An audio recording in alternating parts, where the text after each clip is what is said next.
filmadores, soy Alberto y me da muchísimo gusto estar con ustedes en el 11º episodio de su podcast favorito, Terapia de Guión. Como cada semana me acompañan los guionistas Carlos Tello y Rafa Martínez. ¿Cómo están, muchachos? Hola, muy bien. Hola, súper bien.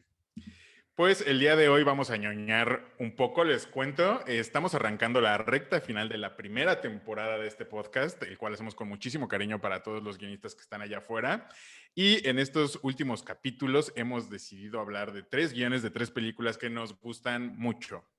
Vamos a analizar el trabajo guionístico de estas 3 historias y la idea es que puedan volver a verlas después de escuchar este podcast con otros ojos, con ojos de guionista.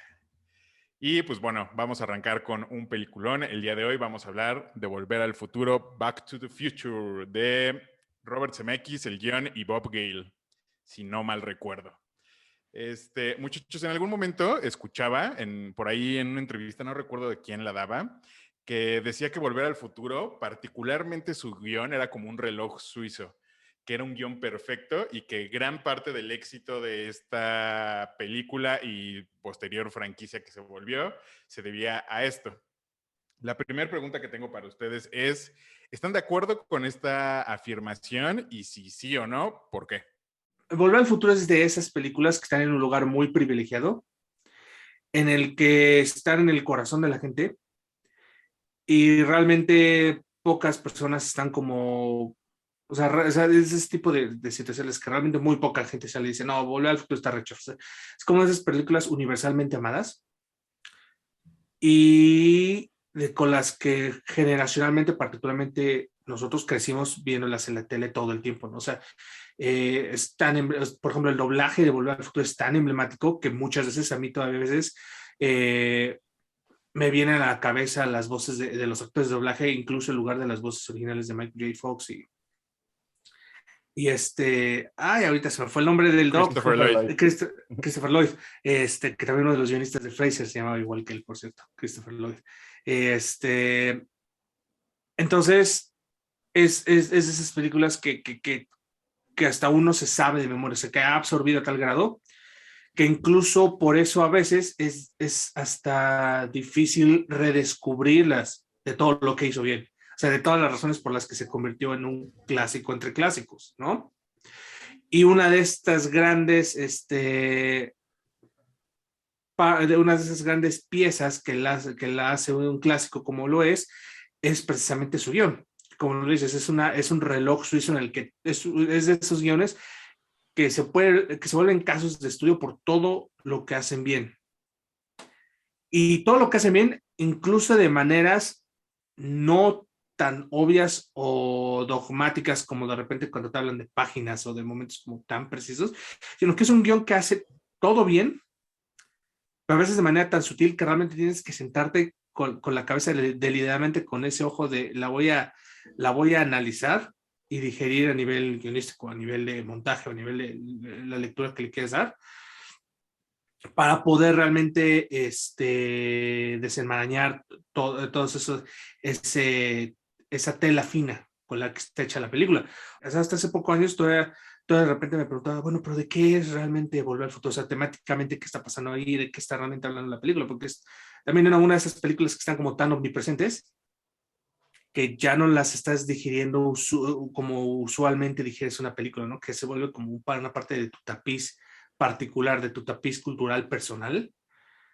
Entonces creo que definitivamente estoy de acuerdo con que tiene uno de esos guiones que podrían llamar intachables y que además es un guión, como ya había dicho, o sea, que sirve mucho para estudiar por el cómo utiliza ciertas cosas, o sea, por ejemplo, el arco de Marty, ¿no? O el parecería no existente arco de Marty, que muchos llaman como este arco flat, este arco como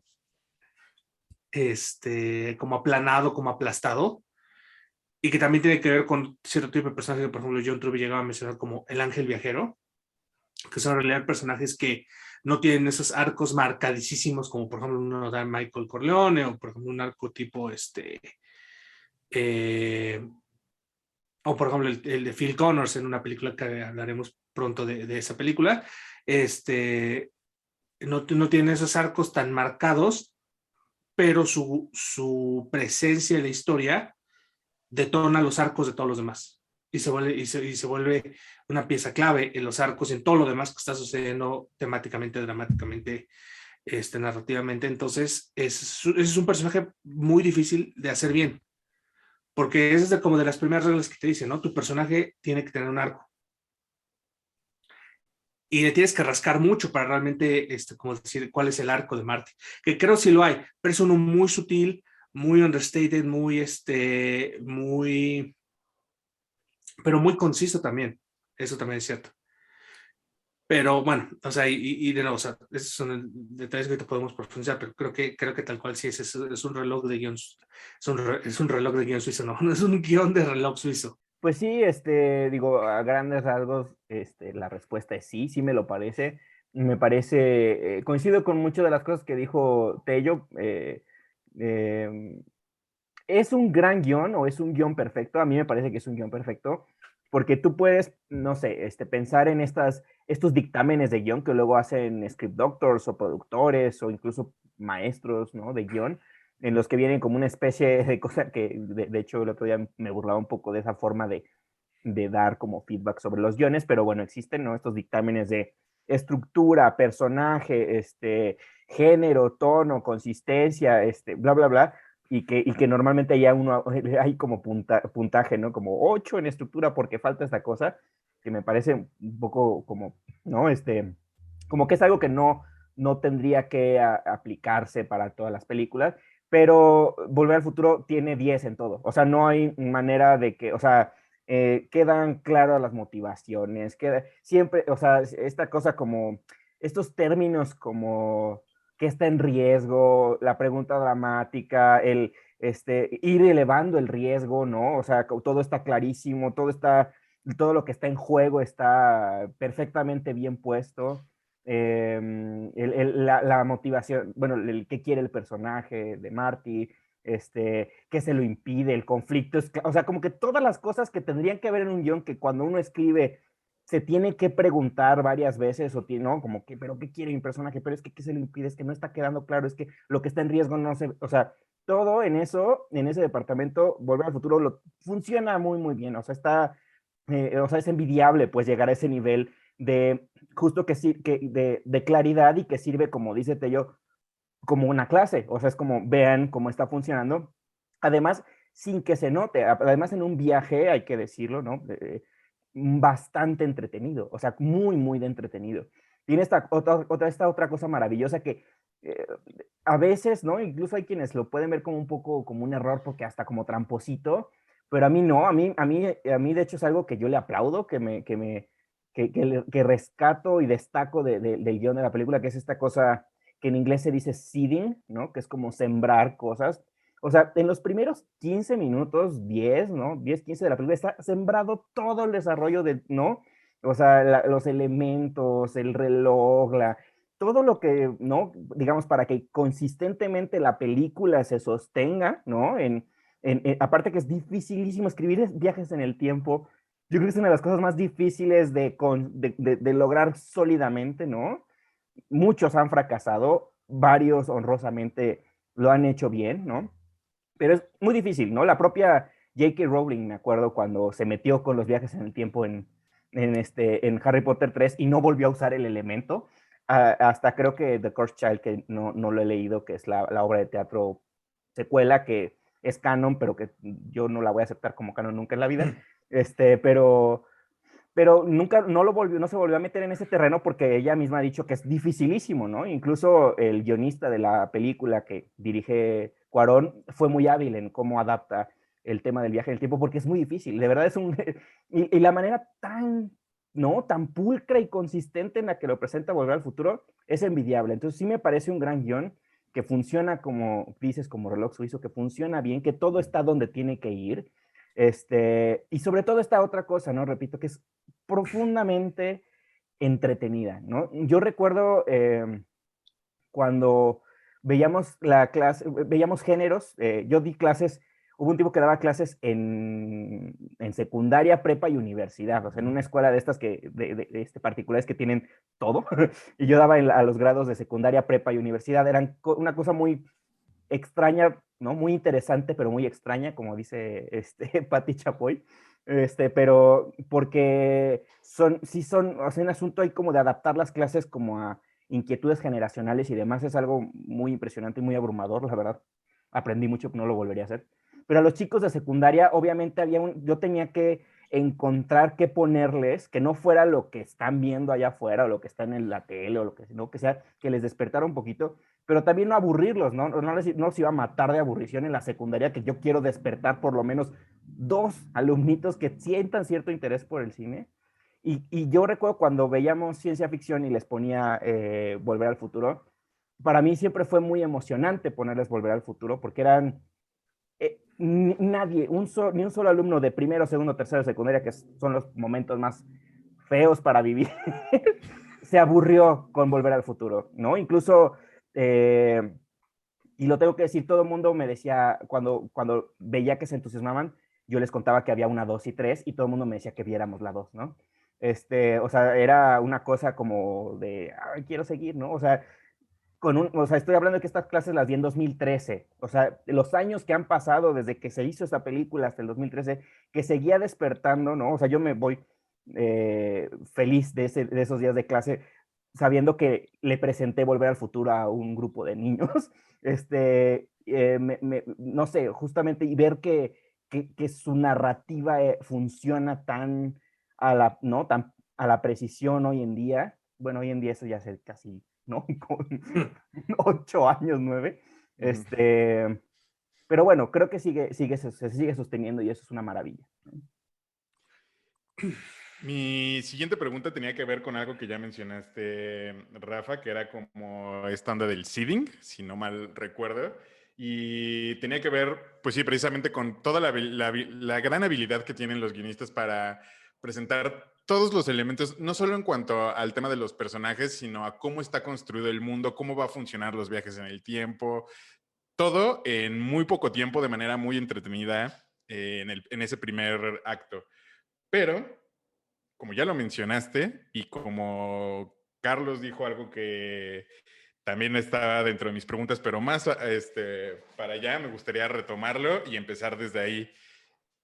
El tema de Volver al Futuro es una de las cosas que poco se habla, creo yo, y me gustaría preguntarles cuál es, y después yo tengo la respuesta que por lo menos en el making of le escuché decir a Bob Gale y a Bob Zemeckis.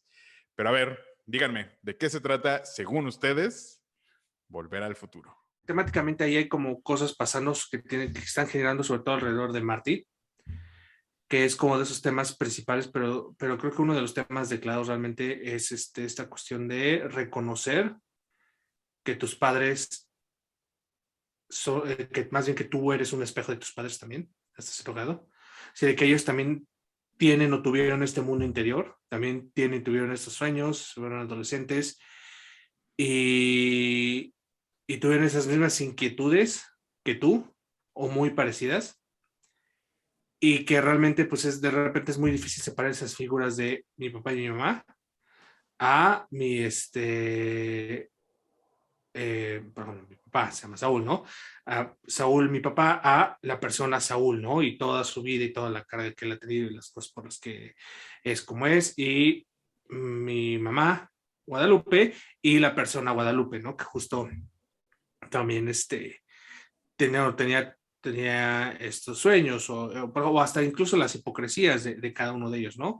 Que también se vuelven un refugio importante con el que sin querer Marte se ve impactado. O sea, creo que ese es uno de los temas centrales. No estoy, me inclinaría que tal vez ese fue el que mencionó Bob Gale o CMX, pero el otro que también percibo, que siento que es el tema, uno de los temas centrales, pero es muchísimo más sutil, tiene que ver justo con esta cuestión de cómo, estoy buscando la manera de cómo decirlo exactamente, de cómo te das tu lugar. ¿Has tratado?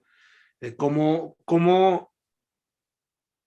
evitas que estas presiones externas, estas confrontaciones externas, definan quién eres. En lugar que tú tengas esa chance de autodefinirte. Y me tardé tiempo en darme cuenta de eso porque, de nuevo, porque Marty es un personaje que parece, no es un personaje plano, pero que su arco parece estar plano, ¿no? Que no tiene este cambio masivo.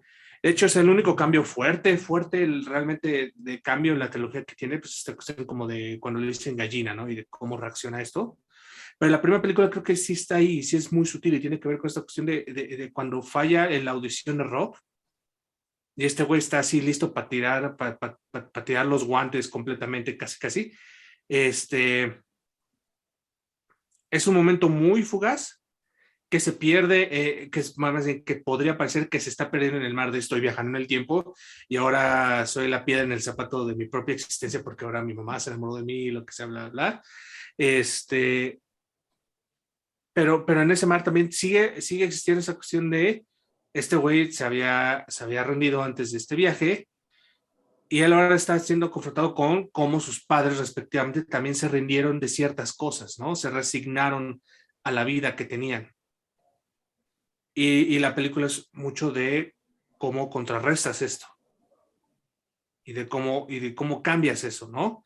Y de cómo el futuro, de nuevo, no está que es un tema que sobre todo se subraya en la segunda y la tercera, pero de que el futuro aún no está definido. O sea, incluso el Doc acaba tomando ese destino en sus propias manos cuando junta la carta de nuevo. O sea, cuando la vida, sabe su propia vida, es muy declaratorio en ese aspecto. Es como lo que yo diría ahorita. Sí, pues yo estaba pensando que podría ir por ahí, por el tema como de empatía generacional, como en esta cosa de darte cuenta, digamos, por ponerlo en términos de frases y refranes populares de la cultura mexicana, el como te ves, me vi, ¿no? Como me ves, te vi, como te... ¿Qué? Y ¿Cómo como es me esto? Como te veo, te ves. verás. Como me veo, te Como, verás. ah, como te ves, me vi, y como te ve, y como me ves, te verás. Es difícil, es un refrán Ah, muy sí. difícil de articular, pero como buen refrán de la, ¿no? Popular, prácticamente así se, digamos, como que así los temas, ¿no? O las premisas temáticas de las películas como que se pueden reducir en algo así, ¿no? Y para mí era eso, como Marty comienza justamente pensando que no puede tener nada más en común con sus padres, absolutamente nada, y no, justo en esta cosa que es muy parte de la rebeldía adolescente y el creer que no perteneces, que no te, ¿no? Que no te, que justo que no puedes tener nada en común con tus padres, porque precisamente, como dice Tello, lo que estás viendo es a tus padres, no personas, ¿no? Y hay un asunto performático, sobre todo en ese tiempo, de lo que significa ser el padres, que tiene que ver con poner límites, restricciones y demás. Y por eso, ¿no? Algo tan realista que incluso yo a mis 30 años ya me he vuelto, y aún a mis 30 años sin estar cerca de tener hijos, ya he llegado ¿no? A esa advertencia en la que definitivamente ahora entiendo cosas de tus padres, ¿no? Y preocupaciones y que cuando uno es chico, pues nada más le parecen limitaciones y reglas y lo único que uno quiere es patinar y salir, ¿no?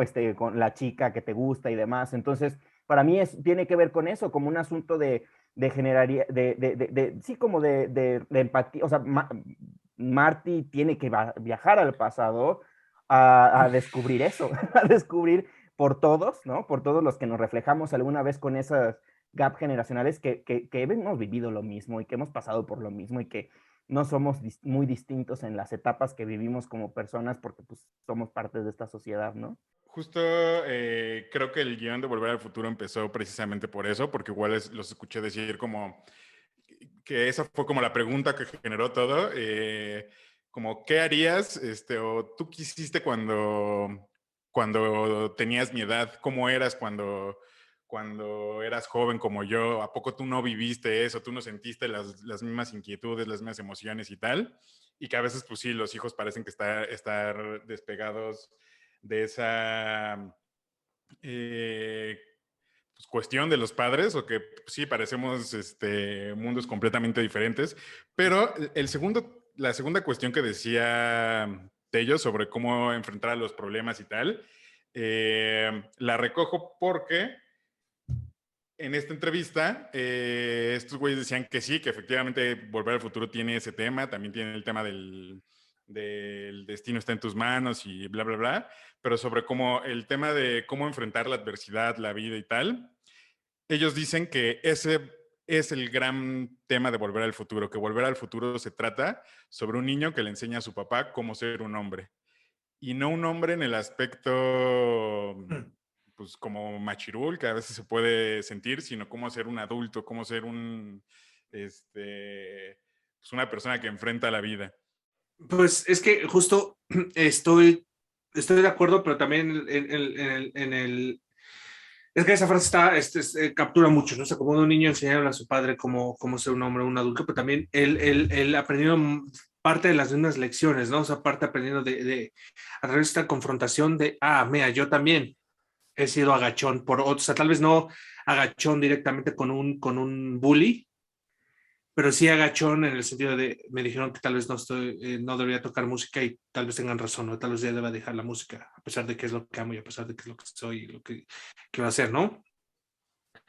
Y sí, o sea, creo que eso sí está impregnado en toda la película y junto con esto que también recalcaba Rafa, ¿no? De cómo reconocemos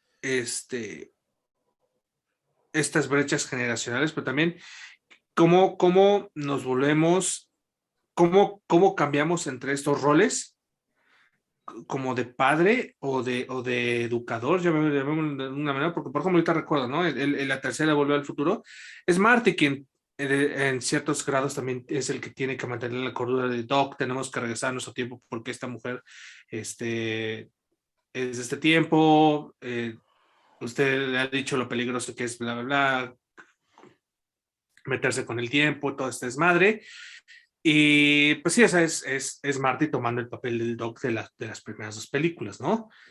Pero también ambos como retomando estas otras lecciones de sí es importante darte tu lugar, pero ve como si lo haces de ciertas maneras te meten más pedos, que es algo que también Marty tiene desde la primera película.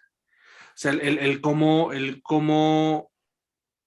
se conlleva y cómo acciona ante estos estímulos de adversidad, tampoco es la mejor, ¿no?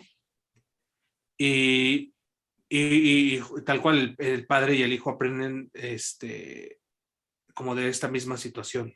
Aprenden lo mismo, pero de maneras distintas, ¿no?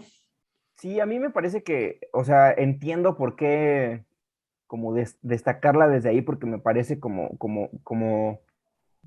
no sé, como que ahora lo pienso y o sea, como lo pienso desde esa perspectiva y como que me entusiasma como escritor escribir algo sobre eso, sobre qué puede un hijo enseñarle a su padre o qué, ¿no? Como justo invertir esa aparente, ¿no? Regla natural de que el padre, ¿no? Hereda y le enseña al hijo. Pero también no sé qué tanto se cumple del todo porque sobre todo porque estoy pensando mucho en el padre de Marty en el primer acto y es un padre tremendamente ausente, o sea, como literalmente ausente, está viendo la televisión, como que no ve a la familia, no sé, como que no hay un asunto, o sea, no sé, igual nada más soy yo, pero como que no veo, no encuentro como qué pudo haberle enseñado él como para que se complementara cuando viaja al pasado, ¿no? O sea, no sé, o sea, como que para que se contrapunteara más, digamos, temáticamente o para que resaltara más temáticamente esa situación. Porque lo que pasa es que lo que sí ocurre es que cuando vuelve, un poco lo que le enseña, ¿no? Marty a su padre es a defenderse, ¿no? Y en eso le cambia el futuro, ¿no? Tal cual lo transforma, cuando vuelve spoiler alert, si vuelve al futuro, cuando vuelve al futuro, Marty, su familia es distinta, ¿no? Su padre es distinto porque no se dejó de Biff, ¿no? Entonces, o sea, sí, hay no sé, yo creo eh, que está ahí esa situación, pero no sé si a mí me parece que funciona, o sea, como que que alcance a brillar del todo. O sea, sí, perdón. Justo lo que siento y te doy completamente la razón en ese aspecto. Y lo que pasa es que creo es este tipo de cosas que se vuelven como ese nugget que te da, o ese corazoncito que es el que te arranca a escribir, o es el que te arranca originalmente, pero luego durante el proceso te vas dando cuenta Y que encontraste otra cosa. encontraste otra cosa, o que va más allá, ¿no? Porque, por ejemplo, sí, o sea, yo no diría que Volver al Futuro es una película de padres e hijos, solamente, sino que es como una película porque este cambio y esta confrontación, no solo con el papá, o sea, también es con la mamá y sobre todo con Doc, ¿no? Y entonces creo que trasciende esta cuestión del padre y por eso mucho de estas cuestiones del papá las transfiere al Doc en ese primer acto.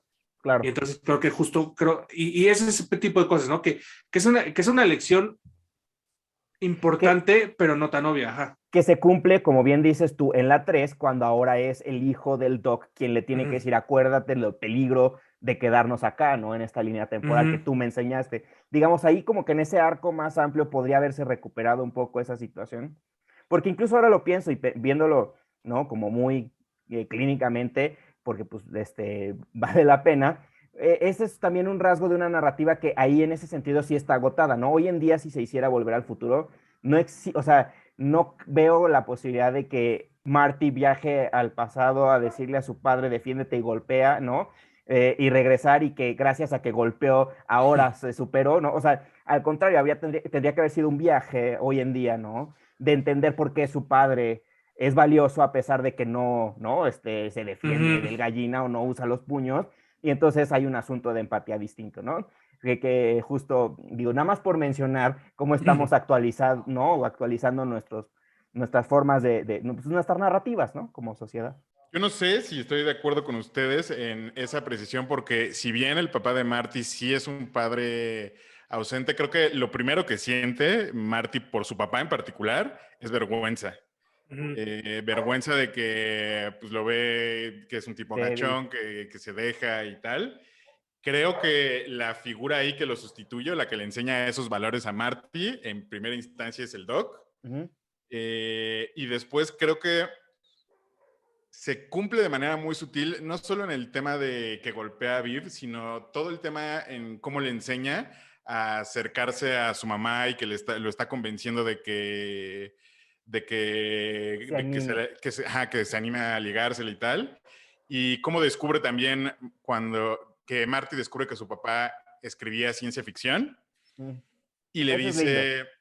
Y le dice esta cosa de, oye, pues si tienes ¿cómo va ese diálogo de si pones tu mente en algo puedes lograrlo o algo por ahí? Puedes lograr lo que sea, ajá. Ajá. Y después, al final, en la última escena, cuando le entregan el libro al papá que lo están publicando, claro, que él le devuelve la lección a Marty, ¿no? Que le dice, claro. Pues es lo que siempre les digo, muchachos. Y que la sigue necesitando, ¿no? Sí, es correcto. Hay otra cosa que me gustaría hablar sobre este tema de la perfección del guión, que yo no creo que... Bueno, ahorita se los cuento y va mi reflexión sobre eso.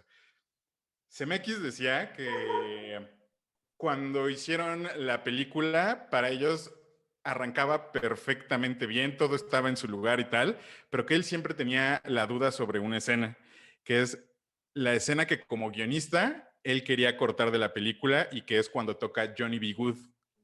Porque si pensamos el arco de Marty desde que empieza a tocar y que le dicen que no es bueno y tal, ese arco se puede cumplir perfectamente en el momento en el que él toca la canción de Earth Angel, los papás se besan y se salva, entonces él podría quitarse la guitarra, correr e irse hacia el DeLorean para regresar al futuro. Las complicaciones.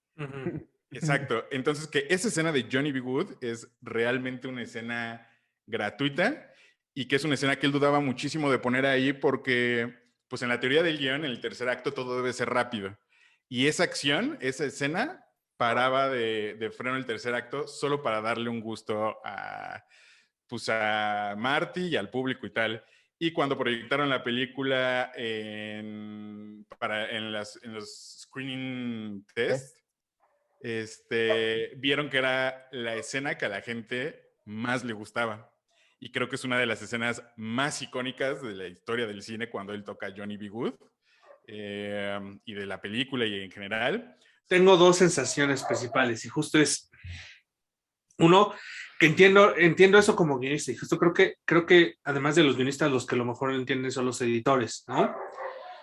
De esa cuestión de las escenas que pueden sentirse gratuitas o que tal vez se sientan, entre comillas, innecesarias, se vuelven ahí una cuestión de las dejo, no las dejo, las corto, las comprimo, las reacomodo o cómo les doy su lugar o realmente tienen un lugar en esa historia. Yo soy de la idea, y esto ya también después de años de debate interno, es de que como guionistas tenemos que algún día reconciliarnos con lo gratuito. El de que es darnos ese permiso de repente de sí podemos tener cosas gratuitas en nuestros guiones, porque al final eso también se vuelve el aderezo o la salsa que también le puede dar mucha personalidad a lo que estamos haciendo, ¿no? Sin embargo, el problema y la razón por la que se advierte mucho sobre lo gratuito es que si no hay una base sólida, lo gratuito es lo único que tienes, entonces tienes pura salsa o puro condimento y no tienes platillo principal, ¿no? Y esa es como una de las razones por las que hay que, por ejemplo, cuando uno apenas está empezando, uno tiende a rayar en lo gratuito, ¿no?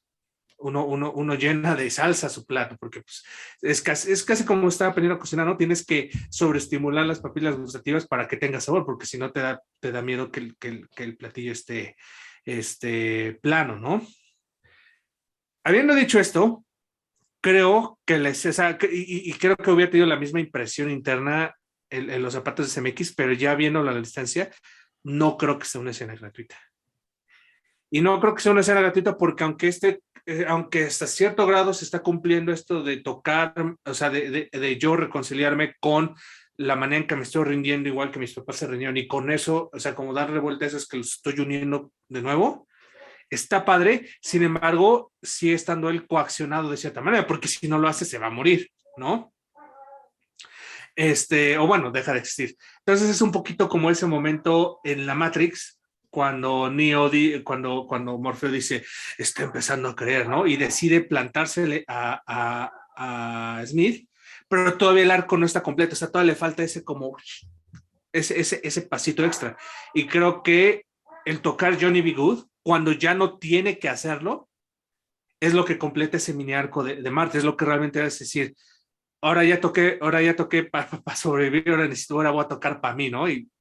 Y por eso es que es un momento tan, tan, tan satisfactorio y es como la escena en la que piensa la gente cuando piensa en Volver al Futuro, porque como que da en el blanco y es como ese tipo de cosas, sinceramente, que, que no se logran hacer tanto con oficio de guión, sino con instinto de guión. O sea, es el tipo de cosas que no, o sea, siento que no te pueden enseñar a escribir. O sea, es el tipo de cosas en el que algo te poseyó y tuviste que incluirlo porque sentías que tenía que estar ahí, a pesar de que todas las reglas y todo lo que podría parecer lo esquemático o lo formulaico, como uno lo quiera ver, te podría decir esto sobra o tal vez no, pero sientes que tiene que estar ahí. Y yo creo que también ese instinto y eso fue lo que hizo que CMX lo dejara. Yo igual no creo que, o sea, nunca pensé como que fuera algo que pudiera sobrarle a la película. O sea, no hasta ahora que lo planteas, me lo pregunto yo también. Y justamente creo que por esto último que dice Tello, porque también hay que pensar en, ¿no? Cuando hablábamos de personajes, cuando hicimos el episodio de personajes, dejábamos dejábamos muy claro, pues, más bien, cómo es que los personajes en el cine se rigen bajo las reglas dramáticas en cuanto a que los definen sus acciones. Y una cosa es que, como, ¿no? Como señala claramente, es que Marty está presionadísimo, ¿no? En muy buena parte de la trama, accionando para volver al futuro, ¿no? Antes de que se le acabe el tiempo y demás. Eh, pero también Marty es este músico, ¿no? Este apasionado que tiene que soltarse y tiene que entregarse a tocar por placer, ¿no? O sea, justo cuando ya no está accionando para resolver la situación en términos de conflicto, en términos de trama, sino asomar de nuevo al personaje y ver que Marty también es esto, ¿no? También es alguien que se deja llevar por el momento y demás. Entonces, no me parece de ninguna manera le sobra la peli. Luego pasa que que creemos que eso, que puede sobrar nada más porque sentimos, hay un asunto más de sensación de cómo avanza la peli. O sea, Volver al Futuro es tan vertiginosa que, claro, cuando te estás tardando más del, o sea, son escenas bien pequeñitas, muchas de ellas, ¿no? Avanzan y vamos y vamos y vamos y vamos como construyendo. Y cuando te estás deteniendo en una sola acción dramática, ¿no? En un solo espacio, como que parece, ¿no? O sea, tú puedes hasta ver el timeline, ¿no? Y decir, ah, mira, aquí estamos como que no nos hemos movido. Entonces, como que en el contexto de una película puede sentirse que sobra nada más por un asunto más de ritmo, pero no dramático. No me parece que dramáticamente sobre. Totalmente. Totalmente, y aparte justo nada más como un pequeño disco, también creo que la cuestión de ritmo es una escena, pues sí, es escena más larga, pero creo que ahí entra la dimensión musical, ¿no? Que también es, Claro.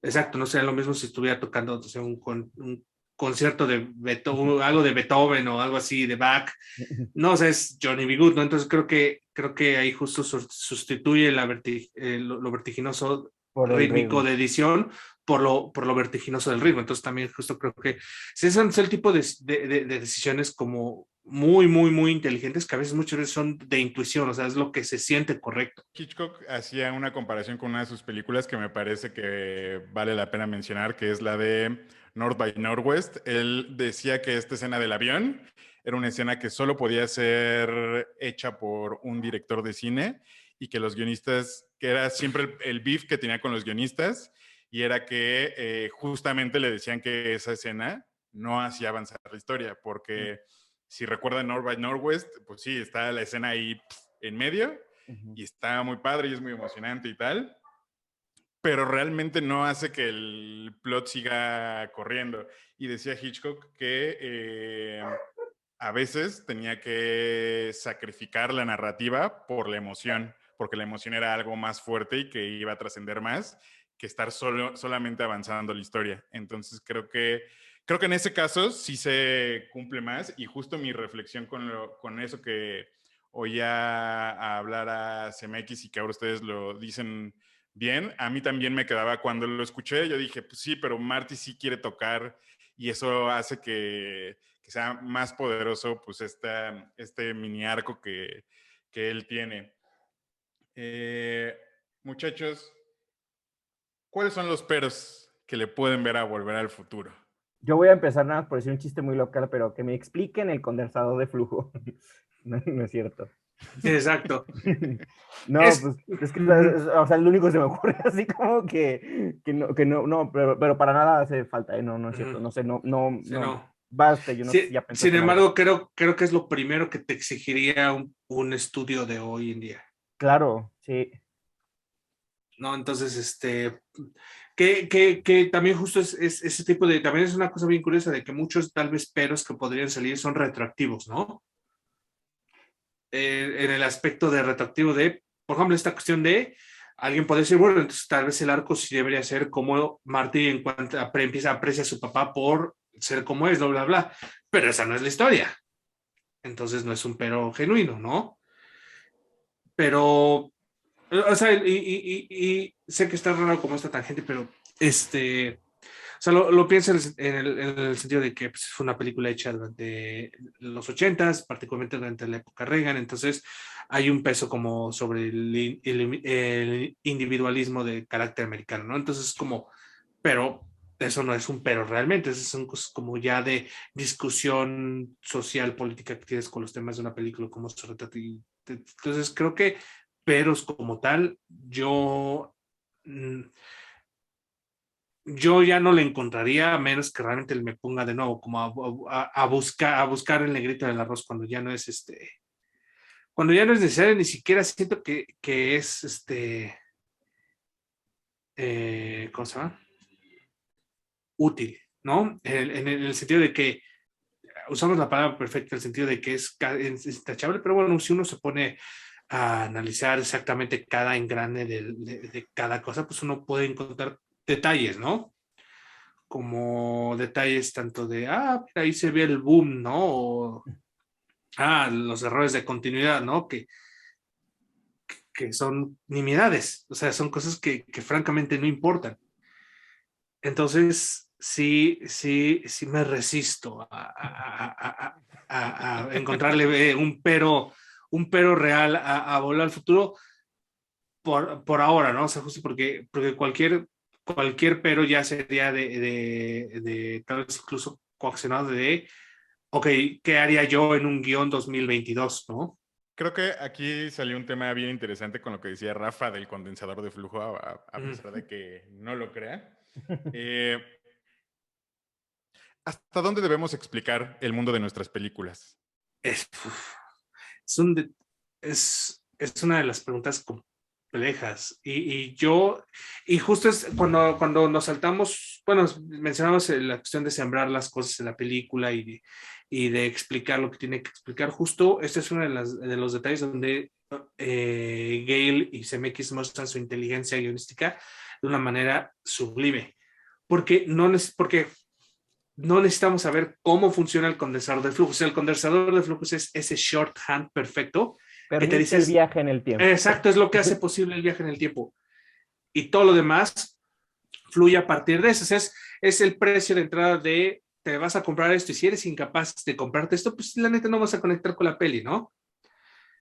Ahora, que también le ayuda bastante que es una película que no es hard sci-fi, ¿no? O sea, no es ciencia ficción dura en el sentido de que realmente está explorando las ramificaciones éticas y morales de meter la mano en la línea del tiempo, ¿no? Ese es otro tipo de película y tiene otro tipo de exigencias. Entonces, creo que la respuesta de qué tanto debemos o podemos explicar tiene que ver con qué le estás prometiendo a la audiencia, ¿no? ¿Qué acuerdos, qué convenios estás generando con ellos? Y a partir de eso es también también es tampoco era tanta broma lo que decía de que hoy en día es lo primero que exigiría un productor, ¿no? O un ejecutivo, es explicar cómo funciona el condensador de flujos.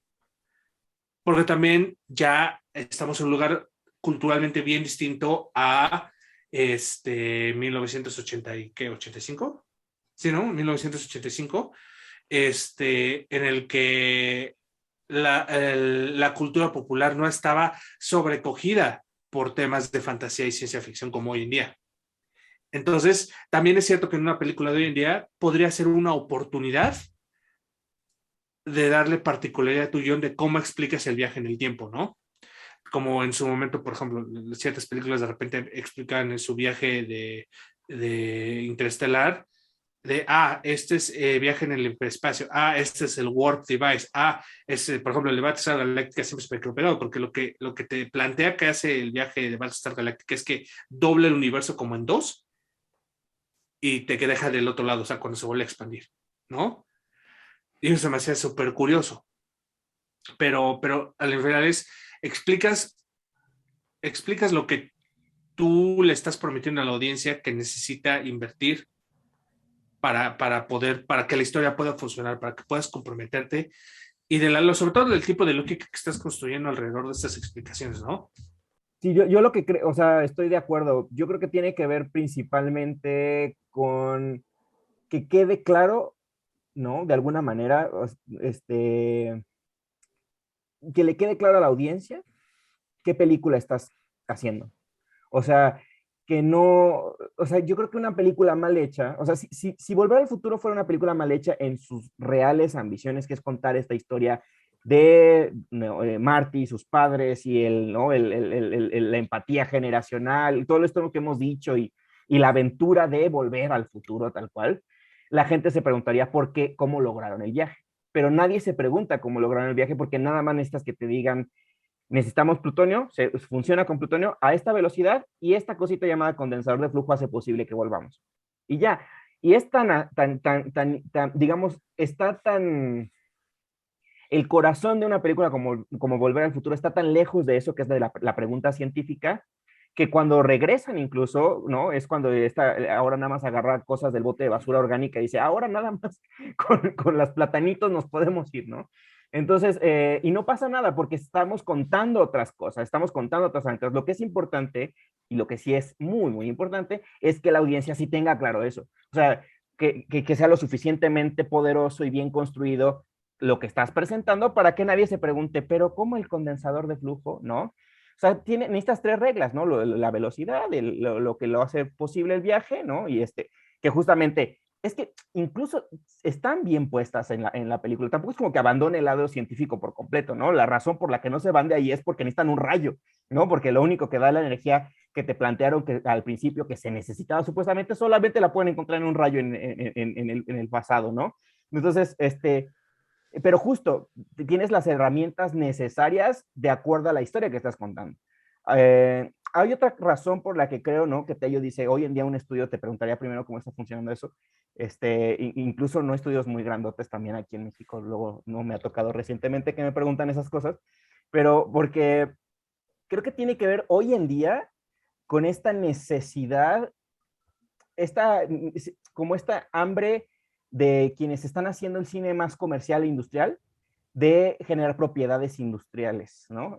Sí, propiedades industriales, ¿no? Es decir, universos, ¿no? O sea, no nos importa el viaje de Marty a conocer a sus papás, sino los DeLoreans, los condensadores de flujos, ¿cuántos de estos habrá en el futuro? ¿Cómo funciona? O sea, como creemos un universo en el que coexistan una línea temporal, 3 distintas, multiversos, precuelas, secuelas, spin-offs, serie directa a Disney Plus. O sea, hay un asunto como más interesado en cómo funciona el universo que en las historias que hoy en día estamos viviendo, ¿no? Entonces esa es la razón por la que creo que también hoy en día como que no dejarían tan a la suerte cómo funciona tu DeLorean, cómo funciona tu viaje en el tiempo, ¿no? En este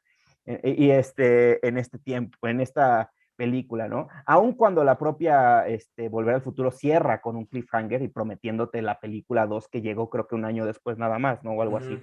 Creo que una de las cosas que también está bien interesante es que esas reglas que plantean para el viaje en el tiempo, exceptuando lo del condensador de flujo, todas significan una complicación en el tercer acto. Es una de las cosas que me parece también más admirables, porque creo que a veces hay estas explicaciones que solo son para que entendamos lo que después va a pasar, y aquí son para que entendamos lo que después va a pasar, pero que también tienen una repercusión, pues puede ser muy chiquita o muy grande, pero que tienen repercusiones que hacen que el tercer acto o el payoff sea muchísimo más entrañable. Muchachos, para terminar este podcast, ¿qué otra cosa pueden hablar de Volver al Futuro que crean que les pueda interesar a los guionistas?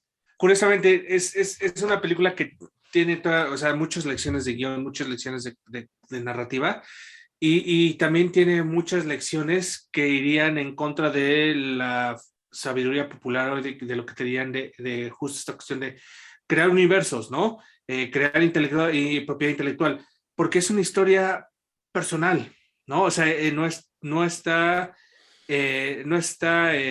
los stakes no son el universo, no son el mundo, no son, es una familia, ¿no? Entonces es una sola familia lo que está en riesgo en esta película. Y creo que es muy fácil perderse en lo que tú crees que deberían ser los stakes, sobre todo cuando estás manejando temas de fantasía, ciencia ficción, o sea, cosas de género. Que es una lección, por ejemplo, que el terror afortunadamente en general ha mantenido muy concreto, porque el terror, o sea, hasta las malas películas de terror recuerdan que el terror es personal, ¿no? Entonces es rara la película de terror en el que hay como macro destinos en juego, ¿no? O sea, todos son, la gran mayoría sí son muy contenidos en la vida de alguien, de una familia, de una escuela, de lo que sea, pero o sea, son microcosmos, y creo que se ha perdido mucho el microcosmos en cine de género. Sobre todo hablando ya de presupuestos grandes, ¿no? Porque el cine independiente, pues sí, sí, se hace mucho, ¿no? De nuevo, porque pues también en cine independiente, pues sabes que no vas a tener el presupuesto de Universal o de Warner detrás de ti para darte pues lo que requeriría un clímax de en riesgo del universo. Pero creo que también a veces se nos olvida, ¿no? Que perfectamente. Que eso, por ejemplo, a mí me pasa mucho con las películas que a mí me encantan estas películas tipo Quisiera ser grande, El día de la marmota, Más allá de la ficción. No, Más allá de la ficción, no, casi no se llama. Sueño de la ficción, Stranger. más extraño que la ficción. En el que son estilos de individuos y hay este elemento mágico que tal vez te darían muchas ganas de meterte, de clavarte demasiado en cómo funciona y entonces empiezas a tirar cable de, oye, pero ¿a cuántas personas les ha pasado esto? Podríamos tal vez ver lo que le pasó a la versión de este güey en la Edad Media y decir, no, no, no, no, no, eso no lo necesitas. Este es un universo en el que a una sola persona le ha pasado y le pasó y no sabemos por qué. O sea, y ya hablaremos de eso en su momento. El día de la marmota jamás te explican de dónde vino de dónde vino La el loop, marmota. la marmota, de dónde vino el loop temporal y ni te dicen por qué empezó y ni te dicen por qué terminó. Y los únicos indicativos del por qué empezó y por qué terminó son indicativos de personaje. O sea, son cosas de arco de personaje. Entonces, creo que eso es algo que muchas de estas películas no olvidan. Que al final lo que le da sentido a tu película, por lo menos emocionalmente, es los personajes. Entonces, eso es lo que yo dejaría, ¿no? O sea, piensen en Marty McFly.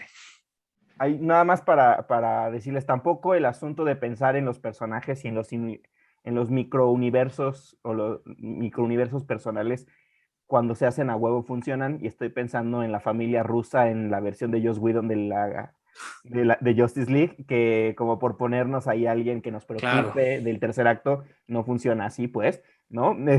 Hay que construirlo como debe de ser, ¿no? Como bien lo hace Volver al Futuro desde el principio. Como hemos dicho, está ahí todo sembrado, como debe, o sea, está consistente enteramente la película. Y otra cosa, también estaba pensando mucho en esto que decía Tello, que a mi parecer, que eso es debatible, porque a mi parecer a mí sí me funciona y a mí sí me gusta, que es el tema del amor en Interestelar, ¿no? Que a mucha gente cómo le choca, porque como es una película así supervisada por la NASA, muy, como demasiado realista ¿no? En los instrumentos que tienen, en cómo funciona, en la física, en cómo se ve, que de pronto se trate del amor. A mucha gente le chocó, ¿no? Pero a mí me pareció maravilloso porque es verdad y porque es cierto que el personaje actúa para volver a ver a su hija. O sea, Claro, no está porque, salvando al mundo, quiere volver a ver claro, a su hija porque le prometió que antes del cumpleaños, de que, no, antes de que tuviera la misma edad. Entonces, ese es el motor dramático que necesitamos construir, ¿no? completamente. O sea, justo es la cosa, te hace sentido a nivel personaje, tal vez no a nivel científico, Sí, claro, pero hace sentido a nivel personaje. Y la verdad, o sea, a mí me conmovió eso un chingo. a mí Y también. entonces, porque eso es como parte de un debate más grande, ¿no? De la cuestión de realismo, qué es realismo realmente y a qué al final lo que a veces la audiencia va a resentir más es que los personajes no se sientan como seres humanos Ujú. a cualquier falla de lógica que pueda haber dentro de tu historia. O sea, así no funcionan los Como condensadores de flujos, Como ¿no? Ajá. Prometheus.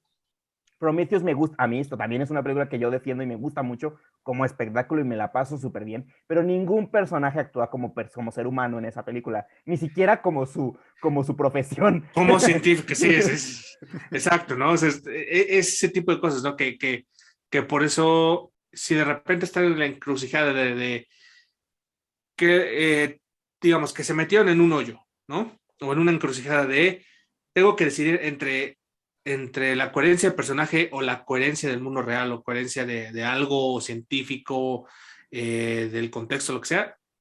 Yo 9 de cada 10 me voy por la coherencia del personaje y coherencia de lo que hace sentido emocionalmente, de las verdades emocionales de la película.